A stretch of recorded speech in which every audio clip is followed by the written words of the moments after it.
Oi, gente.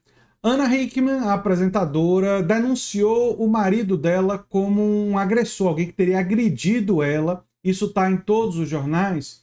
E esse vídeo não é sobre apenas a agressão do Alexandre Corrêa à Ana Hickman, nem sobre apenas machismo estrutural, que é um problema gravíssimo da sociedade brasileira. Mas eu tomo esse caso como ponto de partida para refletir sobre tanto o machismo estrutural e como é uma coisa que corta, é um problema que corta um problema de classes sociais, de múltiplas classes sociais, mas também para analisar uma ideologia da direita, uma ideologia da direita, uma ideologia do empresariado que minimiza o trabalho da classe trabalhadora. Então eu vou falar sobre diversos assuntos nesse vídeo.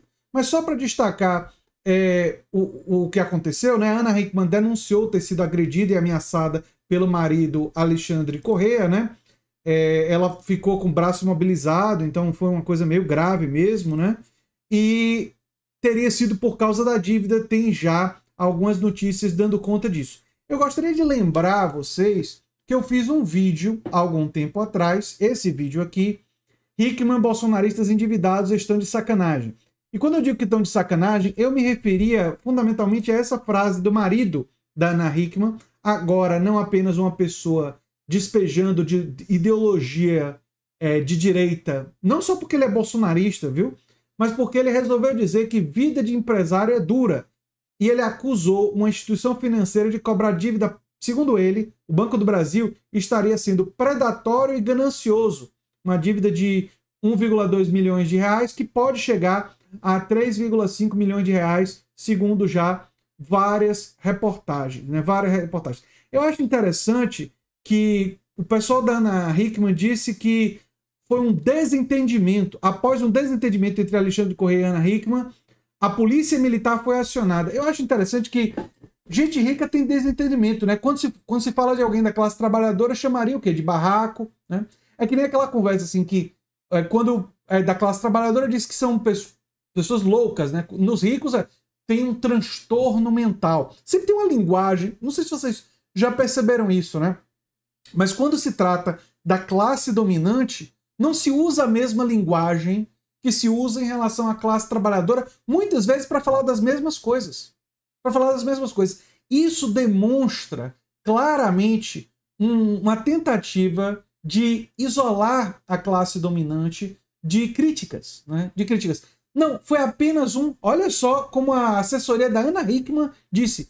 Após um desentendimento entre Alexandre Corrêa e Ana Hickman. Isso aqui, se envolveu a polícia militar, se teve que chamar a polícia, se tem boletim de ocorrência, a palavra desentendimento é um eufemismo grande demais. É muito eufemismo. É tentar minimizar demais o que aconteceu. Foi um ato de violência. É um ato de violência contra a mulher, né?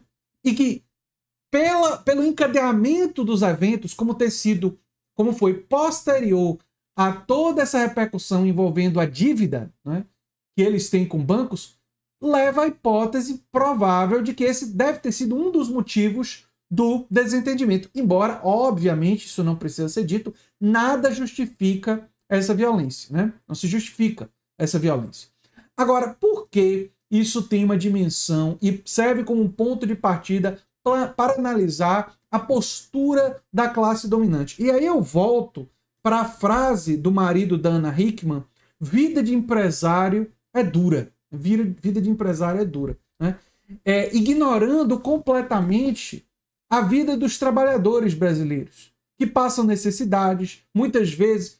Olha só, num Brasil tão desigual, esse bolsonarista do Alexandre Corrêa, que fez campanha para o Bolsonaro, assim como fez a Ana Hickman, né?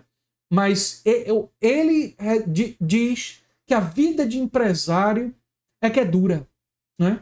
Num país não só tão profundamente desigual, como grande parte da classe trabalhadora vive insegurança alimentar. Parte da classe trabalhadora muitas vezes tem dificuldade de comer. Tem dificuldade de comer. E ele caracteriza que a vida de empresário é que é dura, empresários ligados aos centros do poder, só porque o banco está pedindo, está demandando, não é pedindo não, está demandando que eles paguem as suas dívidas. Porque no fundo, o que esse pessoal queria é que eles fossem tratados como uma classe completamente separada. Eles estão acostumados a isso. Isso tem a ver com a classe dominante como ela se vê. O Alexandre Corrêa provavelmente imaginava que ele poderia fazer o que fez com a Ana Hickman e que não teria maior repercussão para ele, né? Nesse caso, ele se deu mal porque ela resolveu chamar a polícia, né?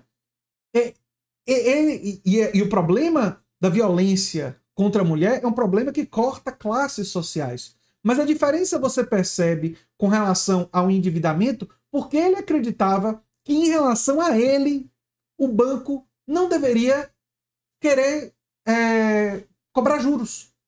Que o banco não deveria ter uma política dura em relação a quem não está pagando suas dívidas. No fundo, ele queria que o banco refletisse, isso é interessante, todos os privilégios que os ricos sempre têm na nossa sociedade. E quando o banco se comporta de uma forma tão predatória com ele, quanto é predatória, e é muito mais predatória com a classe trabalhadora, nem se compara. Os bancos são muito mais predatórios com a classe trabalhadora. Aí ele se revolta.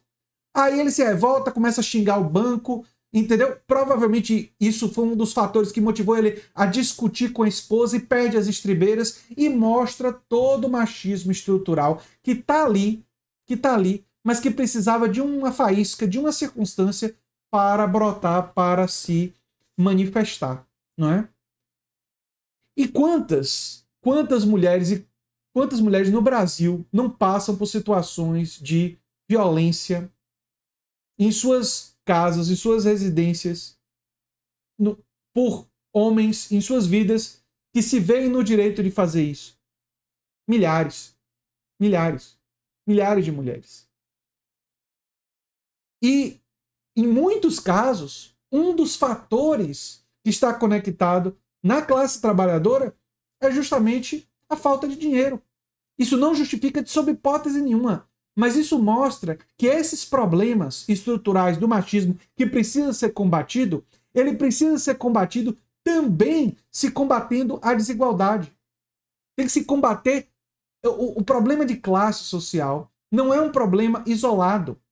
É um problema que permeia outros problemas, não é? Mas você não vai resolver o machismo apenas resolvendo a situação de classe. Por isso, e isso é importante para as pessoas compreenderem, que causas das chamadas causas identitárias, elas precisam estar articuladas com a luta por maior justiça em todos os quesitos, em todos os setores. E não se pode abrir mão de nenhum aspecto quando se fala de justiça. Nem da justiça social, nem da justiça contra a violência de gênero, contra todo tipo de preconceito. E, aliás, nós estamos vendo exemplos de preconceitos extremamente problemáticos justamente no conflito lá no Oriente Médio, né? De ambos os lados. Preconceitos contra judeus e preconceitos contra a população palestina e islâmica. E isso precisa ser fortemente combatido.